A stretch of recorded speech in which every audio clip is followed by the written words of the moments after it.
కేరళీయులు ఎంతో పవిత్రంగా జరుపుకునే ఓనం ఫెస్టివల్ కలర్ఫుల్ గా సాగింది. సెలబ్రిటీల హంగామా అంతా ఇంత కాదు, తారలు చీరకట్టులో మెరిసిపోయారు. ప్రముఖ నటి నయనతార సంప్రదాయ పద్ధతిలో కనిపించింది. తన బాయ్ ఫ్రెండ్ విజయ్ తో ఓనం సెలబ్రేషన్స్ లో పాల్గొన్న ఫోటోలు పెట్టింది. ఇటీవలే పెళ్లి చేసుకున్న ఆసిన్ కూడా సింప్లీ వావ్ అనిపించింది. ఇటీవలే డైవర్స్ కు అప్లై చేసిన అమలాపాల్ను చూస్తే పెద్దగా హంగామా అయితే లేదు. గతేడాది భర్తతో సెలబ్రేట్ చేసుకోగా ఈసారి సింగిల్ గా కనిపించింది. ఇంట్లోని పూల డెకరేషన్ ముందు హ్యాపీ ఓనం అని చెప్పింది. ఇటీవలే ఎంపీ అయిన సురేష్ గోపి బంధువులతో కలిసి పండగ చేసుకున్నారు. మోహన్ లాల్ కూడా ఫ్యాన్స్ కు విషెస్ చెప్తూ ట్వీట్స్ చేశారు.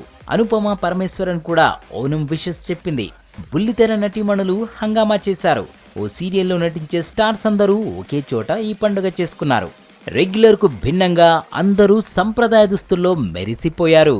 అరటి ఆకుల్లో ఓనం స్పెషల్ ఫుడ్స్ నోరూరించాయి. కొంతమంది ఫ్లవర్స్, మరికొంతమంది స్వీట్స్ తో ట్వీట్స్ చేశారు. సెలబ్రిటీస్ ఓనం ఫెస్టివల్ వావ్ అనిపించింది.